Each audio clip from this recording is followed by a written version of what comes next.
Puji Tuhan saudara, Shalom. Mas Murni pagi ini berbicara kepada kita, Tuhan membawa kelepasan. Mari kita lihat di dalam Yeremia pasal 1 ayat 19. Firman-Nya berkata demikian, Aku menyertai engkau untuk melepaskan engkau. Saudara, luar biasa, Tuhan membawa kelepasan kepada setiap kita. Kalau dia berbicara kepada Yeremia akan membawa kelepasan, menyertai dan membawa kelepasan, Tuhan menawarkan hal yang sama. Bagaimana saudara dan saya bisa mengalami penyertaan Tuhan dan dilepaskan? Kuncinya adalah Tuhan datang memberikan anugerahnya, kemurahannya. Lalu bagaimana kalau Yeremia bisa alami itu dengan sangat-sangat mudah? Saya percaya Tuhan pun akan membuat hal yang sama kepada setiap kita. Saudara, cuman langkahnya adalah yang pertama, kalau kita mau melihat kelepasan yang Tuhan bawa kepada kita, mari kita lihat pagi ini Tuhan mengunjungi kita. Tuhan datang kepada kita lewat firman-Nya.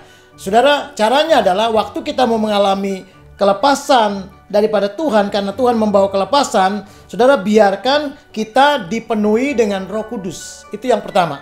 Kalau kita mengizinkan Roh Kudus memenuhi kita, Roh Kudus membawa hidup kita, Roh Kudus menyertai saudara, Roh Kudus mengajarkan kita, maka dia akan membawa kelepasan. Yesaya pasal 61 ayat yang pertama berkata, Roh Tuhan ada padaku, dia mengurapi aku untuk memberitakan kabar kelepasan dan kemenangan bagi setiap kita. Saya percaya membawa kebebasan bagi tertawanan. Maka saya yakin ketika Bapak Ibu Saudara dan saya membiarkan, mengizinkan kuasa Roh Kudus memenuhi kita, menyertai kita, saya yakin setiap saat akan ada kemenangan. Bagaimana dengan masalahmu? Bagaimana dengan persoalanmu? Bagaimana dengan doa-doamu? Ada jawaban, ada mujizat Tuhan, ada Tuhan yang datang membawa kelepasan kepada setiap kita. Yang kedua, bagaimana caranya kita mengalami supaya Tuhan datang membawa kelepasan? Yaitu kita harus diurapi dengan kuasa Roh Kudus. Di dalam 1 Tawarik pasal 14 ayat yang ke-8, kita tahu bahwa ketika Daud diurapi oleh Tuhan,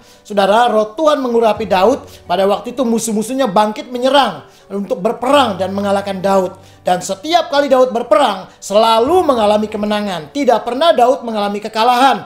Kenapa? Karena ada Roh Tuhan yang mengurapinya. Artinya, kita mesti hidup di dalam urapan daripada kuasa Roh Kudus. Bagaimana caranya kita mengalami urapan daripada kuasa Roh Kudus? Maka kita harus membenci dosa. Kita harus menjauhi kejahatan. Kita harus suka kepada Tuhan. Karena ketika saudara hidup dalam kekudusan, saudara akan diurapi Tuhan. Ibrani 1 ayat 9 berkata, Yesus diurapi karena apa? Yesus membenci kejahatan dan dia suka kebenaran. Saudara, intinya adalah kalau engkau suka kebenaran, jangan pernah berbuat dosa, jangan pernah hidup di dalam kejahatan, jangan pernah menyimpang daripada firman Tuhan. Ada orang mau diurapi, tapi dia melakukan dosa, dia juga hidup dalam firman. Itu nggak bisa, saudara. Dia suka ke gereja, tapi dia masih melakukan kegelapan. Jangan. Kalau engkau mengalami pengurapan Tuhan adalah caranya biarkan kuasa Roh Kudus yang mengurapi hidupmu, mengurapi mata, mengurapi telinga, mengurapi hati, sehingga apa yang kita dengar itu benar-benar harus yang Tuhan dipermuliakan. Apa yang ada di hati kita, biarlah segala sesuatu yang bukan kotor, yang negatif, tetapi yang positif, yang membangun iman kita, yang menguatkan kita, supaya kita hidup dalam kemenangan demi kemenangan. Saya percaya hari ini engkau akan mengalami bahwa Tuhan datang membawa kelepasan. Hiduplah di dalam urapan itu. Biarkan kuasa Roh Kudus mengurapi Bapak Ibu Saudara saya, sehingga engkau diurapi dalam rumah tangga, dalam pekerjaan, dalam bisnis, dalam pelayanan, dalam apapun. Ketika urapan itu datang, kita menjadi orang-orang yang berkemenangan. Diberkati Tuhan dalam segala perkara. Puji Tuhan, inilah Mas Murni. Tuhan memberkati kita semua. Shalom.